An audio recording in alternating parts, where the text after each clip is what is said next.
Chapter 5. The Secret Plan. Upstairs in Juliet's bedroom, Romeo kissed his lover's lips. "Why do you have to leave so soon?" Juliet asked. I must go and live or stay and die. "Stay, and we will die together," she said as she hugged him. He kissed her again. I will if you will. "My lady," whispered the nurse as she opened the bedroom door.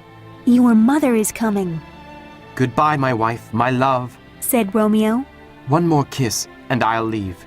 He moved her hair and kissed her forehead. "My husband," said Juliet, "I must hear from you every day," Goodbye. he said again. I'll write you every day. "When will we meet again?" Soon. "Hurry!" cried the nurse. "I'm frightened," said Juliet. Trust me. Romeo said. He kissed her and climbed down the balcony.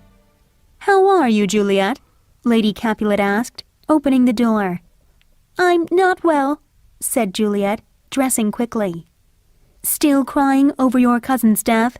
Lady Capulet asked. "We are all upset."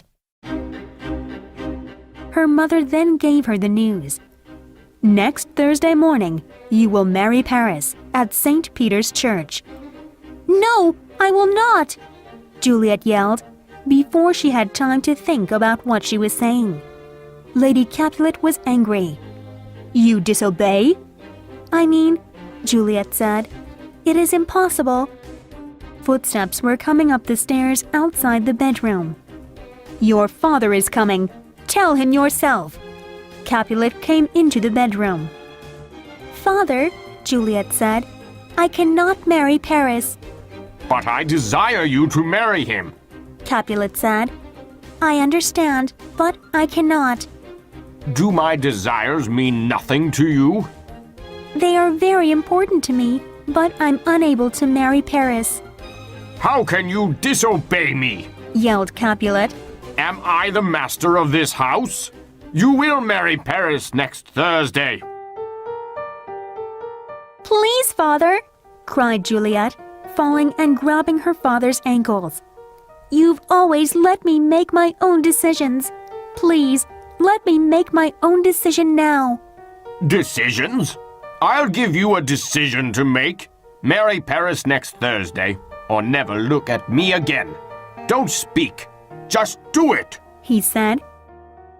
Juliet cried and held her mother. Lady Capulet pushed her away. "Your father is only doing what's best for you. Don't speak anymore." She left Juliet alone with the nurse. "How can we prevent this? Say something. What can I do?" The nurse didn't have an answer. She knew if Juliet was gone, she would have no job and wouldn't be able to support herself. "Nurse," pleaded Juliet. "All right," she said. "Here is my advice. Romeo's banished and can never come back. He's the only one that knows you're married. Well, I know, and Friar Lawrence knows, but we won't say a word. Do you understand? If you marry Paris, only Romeo can challenge the marriage. But he won't, because he will never come back to Verona." Juliet was shocked. "Are you serious?" She looked into the nurse's eyes. "It's the only way," she said. "Paris will make a lovely husband." "Thank you, nurse," said Juliet stiffly. "You don't have to say anything else. Go tell my mother and father that I will marry Paris." The nurse felt sick to her stomach as she watched Juliet go to the door and hold it open. The girl was like her own daughter. Juliet had come to her for help, and all she could do was lie. What was worse, Juliet knew that she had lied. "I said I will do it, nurse," said Juliet, crossing her arms. "So you may go. I will go to Friar Lawrence in the morning and confess my sins." Meanwhile, Paris was at the church talking to... Understand. "I see how it is," said Juliet. "First my nurse and now you. You married Romeo and me. But now you won't prevent this second unlawful marriage." She angrily walked away, but stopped short and turned. "You amaze me, you older people. You are so brave when there is nothing to fear. But when there is trouble, you run away. Is this the wisdom of older people? Well, I was prepared for this." She pulled out a knife. "Juliet, Exclaimed Friar Lawrence. what are you doing?" She put the knife against her heart. "Since you will not help, this knife will solve our problem," "Wait! cried Friar Lawrence. There is another way. "How?" Friar Lawrence thought quickly. Here, He said, pulling some flowers from his garden. I will make a potion from these flowers. The drink will cause a death-like sleep. When you are at home alone in your bedroom, drink this potion. You will feel cold and sleepy. Even your pulse will stop. Later, when your family takes your body to your family tomb, I will come and get you. I'll tell Romeo of this plan by letter. He will come too. Don't be afraid." A determined look came over Juliet's face. "Give it to me. I am not afraid." Friar Lawrence went into his kitchen and prepared the potion. The nurse put Juliet's wedding dress on her bed. "You'll be a beautiful bride," she said. "Paris is a lucky man." Capulet and his wife stood on the side. Juliet looked at them. "I'm happy to have a great father and mother." She gave a half smile and bowed. You are a perfect lady. Said Capulet. Juliet moved the wedding dress and sat down. "Please excuse me and leave me alone for the night.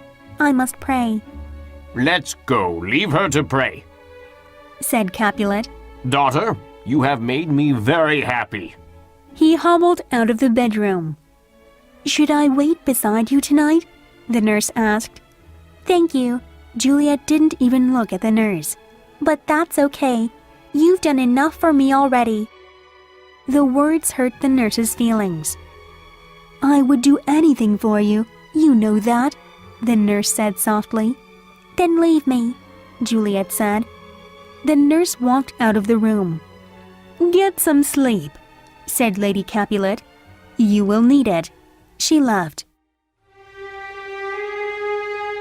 Juliet silently closed the door and took out the potion Friar Lawrence had given her. She held it tightly. She had a thought. What if she woke up before Romeo came? Wouldn't she suffocate in the family tomb? Worse, what if, surrounded by horrible images of death, she became crazy? What if, waking up beside Tybalt, she became mad? What if... "Enough of what-ifs," she whispered. "This is the only answer." She put the bottle to her lips. "Romeo, I drink this for you." She drank. Her throat burned. She gagged. Bright lights appeared before her. Her body went numb. She felt herself falling, and then nothing. Before dawn, the nurse woke up and went to Juliet's room. "One word of encouragement," she mumbled. "That's all. Surely Juliet will listen to me."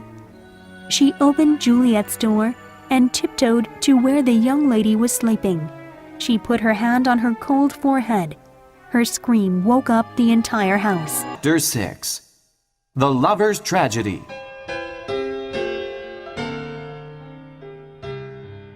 Balthazar's hand shook as he opened the door of Romeo's apartment in Mantua. Ah, Romeo said. news from Verona? Do you have a letter from the friar? How's my father? How's my Juliet? Her soul is with the angels. Answered Balthazar. Her soul is always with the angels. Romeo smiled. But what about the rest of her? Her body is in the Capulet's tomb. Romeo rose from his desk. What do you mean? I saw her body in the tomb. She is dead. That can't be true. I wish it weren't true. Go, Balthazar. Get me a horse. Meet me by the city walls. I will leave tonight. Please don't go, sir. Said Balthazar. You are angry and nothing good will happen because of this. Romeo gathered his things and packed them into a bag. You are mistaken. This is not anger. It is a reasonable response to these events. Now go and do what I told you. Balthazar left. Juliet, Said Romeo. I will lie with you tonight. But how? He wondered. Then he remembered. There was a man in Mantua who sold strange drugs. He threw his bag over his shoulder and walked out. As soon as he walked out, a monk arrived at Romeo's apartment. Hello? He cried. I have a letter for Romeo. Hello? It comes from Friar Lawrence, and it's very important. Is anyone there? Hello? No one was there to answer. Friar Lawrence stayed hidden as he walked to the Capulets' family tomb. By looking at the moon, he could tell that it was almost midnight.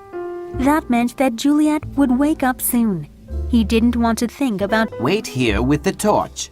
said Paris to his servant. The servant went to the side of the road while Paris went to the Capulets' tomb. He dropped flowers in front of the tomb. This, He told himself. I will do this every night to show how much I loved Juliet. As he dropped the flowers, he heard his servant whistle. Was it a ghost?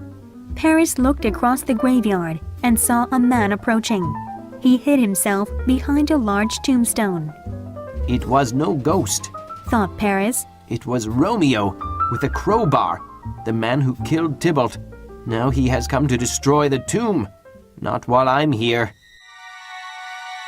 Romeo started to open the door with the crowbar. Stop right there, villain. Paris commanded, stepping forward. Don't try to stop me. Romeo said without looking up. Leave me alone. The door groaned open. Paris grabbed Romeo by the arm. When Romeo felt his hand, he spun around and swung the crowbar, hitting Paris in the head. Paris fell dead to the ground. His servant, who had been watching, ran off to tell the soldiers. Romeo dragged Paris's body into the tomb. There on a stone he found Juliet's body. Romeo fell to his knees. Oh, my love, my wife. He said. You are still so beautiful even in death. He brushed the hair back from Juliet's face. You are the last thing I want to see on this earth. He pressed his lips against hers. Then he opened a small bottle. Here is to my love. He said as he drank the poison. The drug was quick. He placed his lips on Juliet's once more. With this kiss, I die. His body shook, and then he died. Who's in here? Called Friar Lawrence as he entered the tomb. He lifted his torch and saw Paris dead on the ground. Then he saw Romeo dead at the base of the stone where Juliet was lying. If only I had been here 1 hour earlier, then I could have saved them both. He mumbled. Juliet groaned. And now the lady awakes. Juliet rose up and saw Friar Lawrence. Friar, she said, where is my husband? Horses could be heard in the distance. I hear some noise. Said Friar Lawrence. Let's leave right away. Where is Romeo? Demanded Juliet. They could hear voices coming closer. I cannot stay. Whimpered Friar Lawrence. Romeo is dead on the ground. Paris is also dead. Now, come on. You may go, she said, kneeling to examine Romeo. My lady, I have to go. Then go, Juliet said, but I cannot. Friar Lawrence looked at Juliet and then ran out of the tomb. What's this? Thought Juliet. A bottle in Romeo's hand. It's poison. She looked at the bottle. You drank it all and didn't leave any for me. She took the knife from Romeo's belt. I cannot live without Romeo, she said, and she stuck the knife into her heart. She fell on top of Romeo, just as the prince rushed in. Montague followed him in, and so did Capulet and his wife. The peace in my city has been broken. The prince looked at the two old men. I'm sure that this is because of the hate you have between your two families. More torches were brought in, What happened here? demanded the prince. A captain entered and whispered into the prince's ear. The prince nodded. All right then, bring the suspicious man in. 2 soldiers dragged in Friar Lawrence and threw him on the ground. Friar Lawrence pleaded. I know I look guilty, but I didn't murder anyone. Then what happened here? Asked the prince. Friar Lawrence told them everything. He told them how he had married Romeo and Juliet. Everyone gasped. When old Capulet said he wanted her to marry Paris, she came to me for help. Said Friar Lawrence. I gave her a drink to make her sleep. She would have killed herself there in my room if I hadn't. Continue. Said the prince. I tried to tell Romeo, but my letter arrived too late. When I came here to get Juliet, Romeo had already arrived. He didn't know that she was just sleeping, so he killed himself. He looked at Paris's body. I guess Paris died trying to stop Romeo from entering the tomb. I tried to get Juliet to leave, but she wouldn't. Why didn't you stay with her? Asked Capulet. I was afraid. I'm a coward. He cried. Enough. The prince said. It's true that you should have helped these young people, but it's not your fault. Said the prince. He turned to Capulet and Montague. See what has happened because of your ancient grudge? You've lost your only children. Capulet looked up from the body of his daughter. He saw his old enemy kneeling across from him. Brother Montague, He said.